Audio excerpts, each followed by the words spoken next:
Vamos apresentar agora a feitura de uma resposta preliminar, também chamada de resposta preliminar obrigatória, também chamada de resposta à acusação. Portanto, essa peça, que se enquadra nos artigos 396 e 396-A do Código de Processo Penal brasileiro, tem a finalidade mais importante de fazer a primeira defesa do indivíduo na seara processual penal. E com a reforma processual penal de 2008, adquiriu ela também uma força muito importante.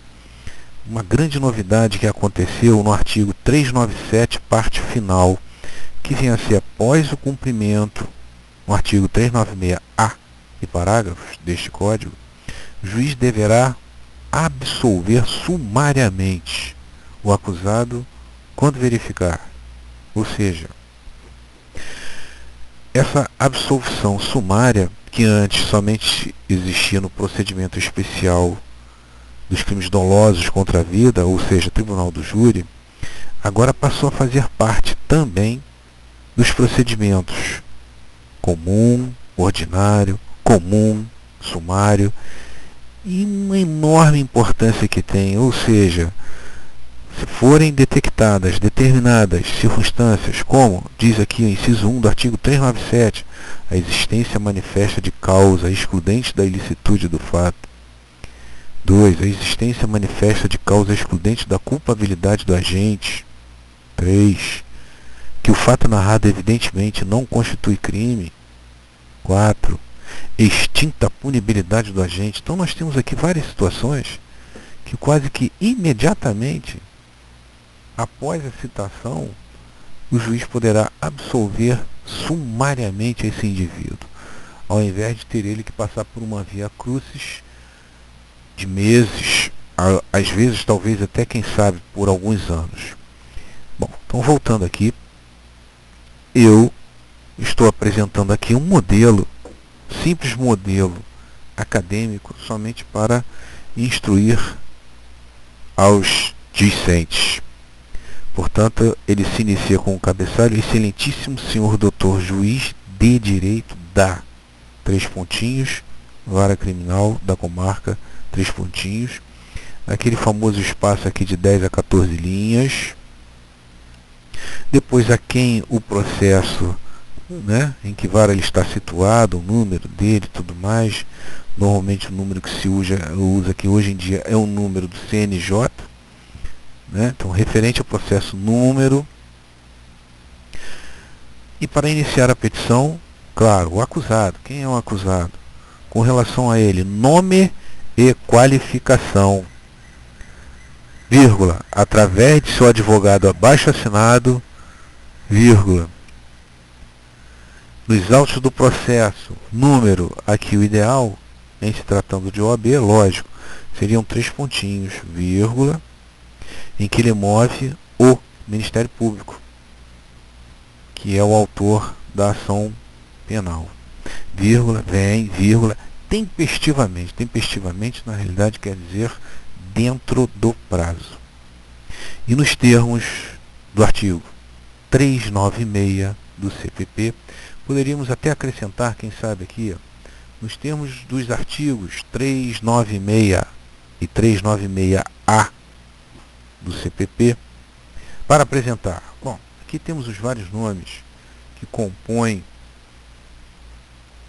a famosa resposta, né, da qual consta aqui do artigo 396 do CPP. Está aqui: nos procedimentos ordinário e sumário, oferecida a denúncia ou queixa, o juiz, se não a rejeitar liminarmente, ele está dizendo respeito ao artigo 395. Está aqui, artigo 395. A denúncia ou a queixa será rejeitada quando for manifestamente inepta. 2. Faltar pressuposto processual ou condição para o exercício da ação penal. 3. Faltar justa causa para o exercício da ação penal.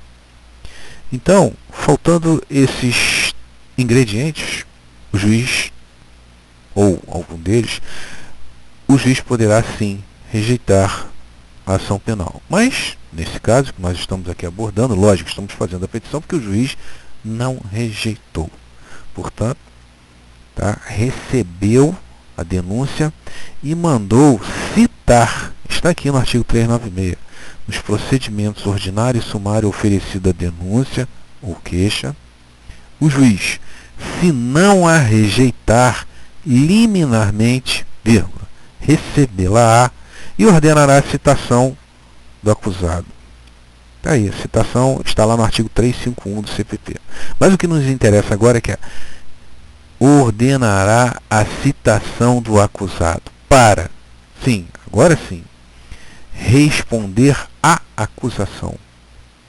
Então temos aí a figura da resposta que estamos abordando agora, justamente a feitura dessa petição, vírgula, por escrito, portanto, já estamos vendo que essa resposta obrigatoriamente tem que ser por escrito, vírgula, no prazo de 10 dias. Depois, temos uma coisa muito interessante no artigo 396-A. Na resposta, aqui a lei já se refere somente à resposta. Então, na resposta, vírgula, o acusado poderá arguir preliminares. Estamos vendo que essas preliminares a que a lei se refere está aqui no parágrafo 1º. A exceção será processada em apartado, nos termos dos artigos 95 a 112 deste Código. Voltando ao artigo 396. Na resposta, portanto, a peça que nós estamos abordando no momento, tá? Na resposta, o acusado poderá arguir preliminares, que acabamos de mencionar aqui embaixo, e alegar tudo que estiver dentro do interesse da defesa. Ou seja, alegar tudo que interesse à sua defesa. Oferecer documentos e justificações, vírgula, especificar as provas pretendidas e arrolar testemunhas, qualificando-as, muito importante, e requerendo sua intimação quando necessário. Voltando então à petição, modelo de petição que nós estamos abordando, quando então chegamos aqui, ó, poderíamos fazer até a menção aqui nos termos do artigo 396 do CPP para apresentar, teríamos aqui várias opções, resposta preliminar obrigatória, ou resposta preliminar somente, ou simplesmente resposta, conforme fala no artigo 396-A, ou conforme fala no artigo 396, aqui, resposta à acusação, que inclusive foi o que a OAB preferiu colocar em sua explanação com relação ao seu gabarito. Colocou sim aqui, resposta à acusação. Voltando então à petição, vamos ver que estamos aqui primeiramente nominando qual será a peça, qual será esse, né, o objetivo da peça. O que é a resposta à acusação? Ótimo. Na forma, aqui embaixo, dos artigos 396-A e 396, poderíamos, a partir do momento que colocamos os dois aqui embaixo, tá? Poderíamos colocar aqui em cima somente nos termos da lei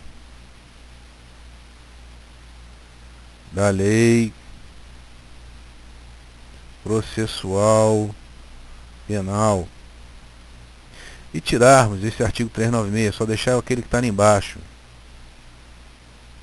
certo? Para apresentar na forma dos artigos, agora sim, tá? 396 e 396-A do CPP, ponto e vírgula, conforme passa a expor e ao final requerer. Na OAB não teria muito sentido arguir esse tipo de coisa, mas na prática, em determinadas horas, é interessante a pessoa demonstrar a sua hipossuficiência, a sua carência financeira. Portanto, em determinadas circunstâncias, na prática, mas não na OAB, não seria muito interessante na OAB. Mas na prática poderia se arguir sim, gratuidade e justiça, né, preliminarmente, não é uma preliminar. A pessoa só está dizendo aqui que preambularmente quer requerer gratuidade de justiça, na forma da Lei 1060 de 50. Partindo para uma segunda etapa, nulidades que poderiam ser nulidades absolutas. Sim, seria uma hora de arguir as nulidades na forma do artigo 564 seguinte do CPP. Tá? Agora vamos partir para uma outra etapa. Sim, se houver essa necessidade e se houver também essa menção no caso concreto, no caso da vida, qualquer coisa assim, né? Que são as preliminares e prejudiciais. Tá? Logicamente, as prejudiciais constam nos artigos 92 e 93 do CPP. Poderíamos colocar aqui 92, 93 e até o 94. Tá?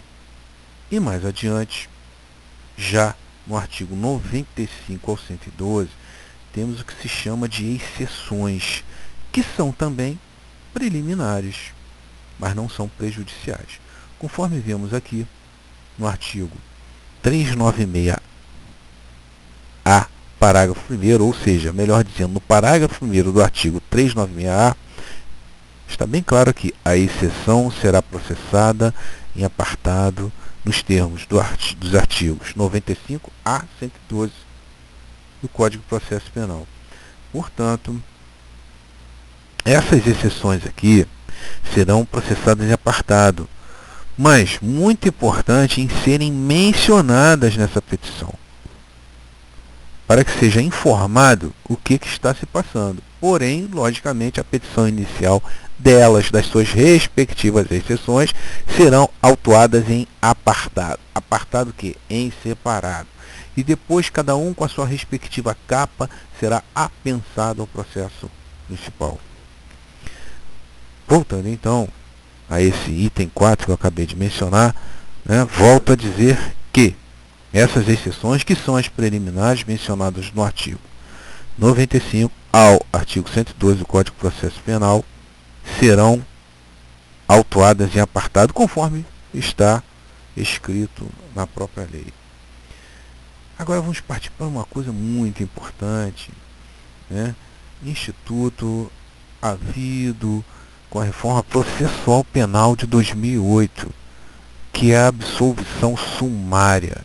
Ou seja, a absolvição sumária no passado só existia para o procedimento especial do Tribunal do Júri, que é o júri competente para o julgamento dos crimes dolosos contra a vida.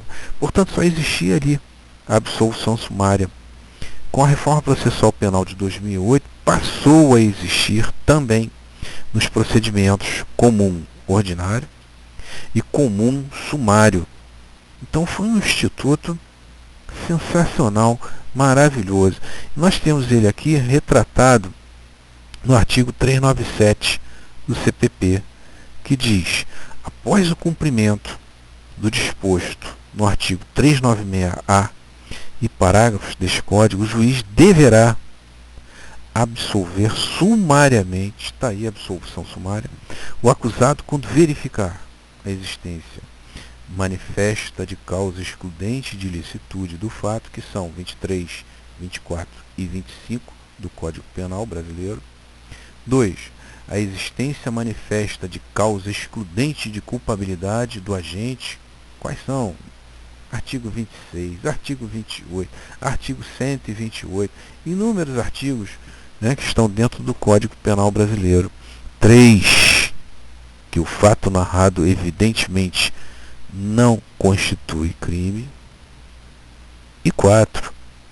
Extinta a punibilidade do agente. Extinta a punibilidade do agente de que forma? Na forma do artigo 107 também do Código Penal Brasileiro. Voltando então aqui à nossa petição, né, sempre que constar qualquer possibilidade que possa ser aventada, pedida a absolvição sumária na forma do artigo 397, parte final do Código de Processo Penal, deverá então ser nessa petição sustentada, pedida, requerida. Tá? Em seguida, deve constar, claro, os fatos provados quanto às causas excludentes, ou de ilicitude ou de culpabilidade. Né? Se a tese for de que o fato não constitui crime, deve ser aproveitada a justa causa utilizada para a propositura da ação penal e, sendo possível, outras provas que indiquem que o fato tipificado, que o fato não, né, o fato acontecido não é tipificado como crime. Se a questão for sobre a extinção da punibilidade, temos aqui, né, deve-se abordar o artigo 107 do Código Penal, deve ser demonstrada a causa, por exemplo, né? Extingue-se a punibilidade em razão da morte. Conforme diz a doutrina, a morte absolve a todos.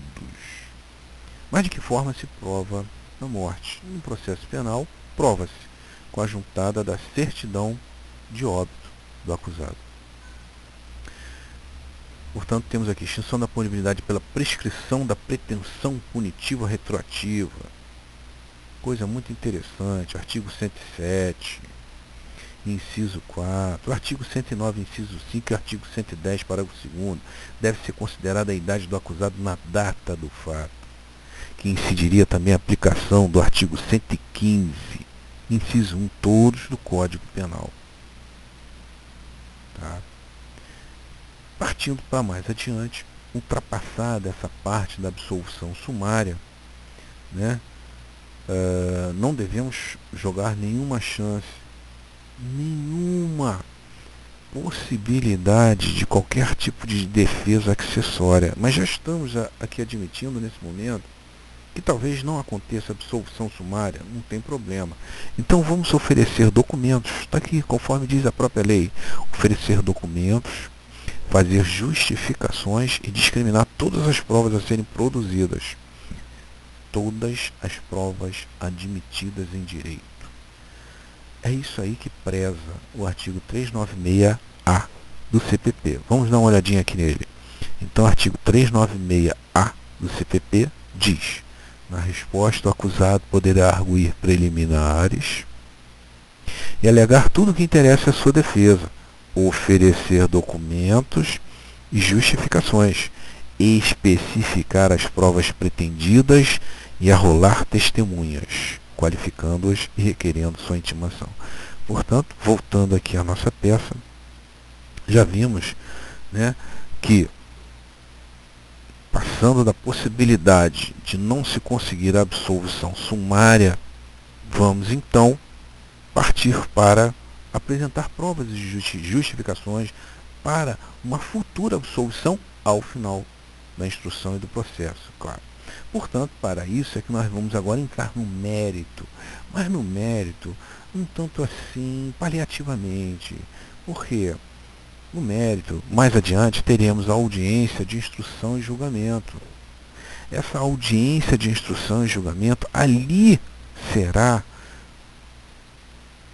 o cenário da apresentação de inúmeras provas, sejam elas documentais, né? Todas elas estão descritas, né, a forma do que acontecerá nessa audiência de instrução na forma do artigo 399 e 400 do CPP. Portanto, aqui não seria interessante a pessoa abordar tudo aquilo que ela já possa vir a discutir. Primeiro, que ninguém tem bola de cristal.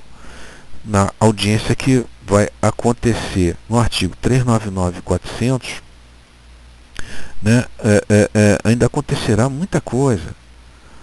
Né? Tá aqui, ó. recebida a denúncia e tal, no artigo 400, na audiência de instrução a ser realizada no prazo máximo de 60 dias, no caso aqui está se retratando, né, o procedimento comum ordinário, proceder-se-á a tomada de declarações do ofendido, inquirição das testemunhas, né, da acusação e da defesa, esclarecimento dos peritos, acariações, reconhecimento de pessoas e coisas e o interrogatório. Então a gente está vendo que aqui nessa audiência ainda vai rolar muita coisa. Esse cenário, esse panorama pode ter uma mudança radical. Portanto, não pode se jogar todas as cartas aqui nessa resposta à acusação. Ou simplesmente resposta. Não pode se jogar tudo aqui. Portanto, aqui, quanto ao mérito, deve-se arguir tudo aquilo que seja viável a nível de defesa, inclusive levando-se em conta o princípio da eventualidade. É isso aí que a gente vai abordar um pouquinho mais adiante, ao final dessa peça. Tá? Mas, muito importante, já informando aqui no mérito, tá, que ao final da instrução ele certamente provará sua inocência, que pede a sua absolvição, mas agora já aqui, nessas alturas, não é mais a absolvição sumária. A absolvição sumária ficou aqui atrás.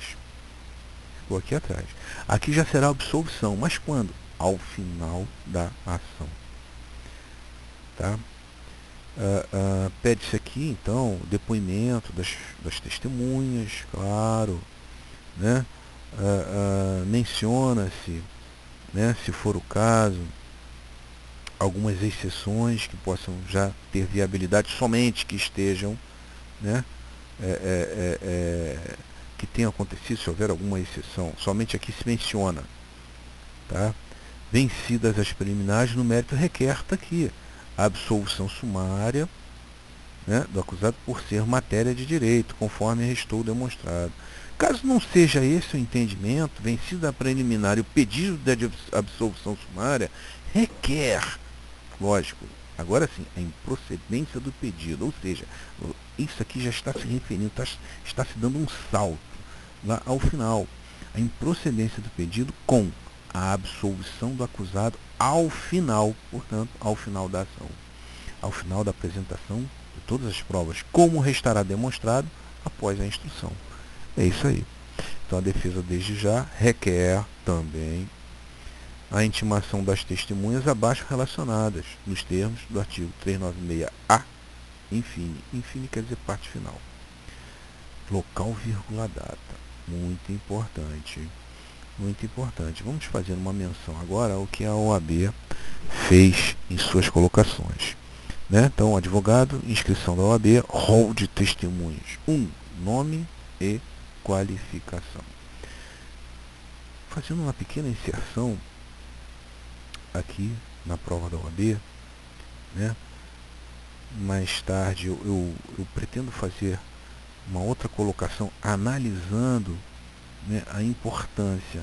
No momento eu só estou analisando a feitura genérica de uma peça, mas vou fazer uma outra apresentação analisando as três, né? A feitura de uma peça, o caso concreto realizado aqui, que é um caso concreto apresentado pela OAB em uma de suas provas, né?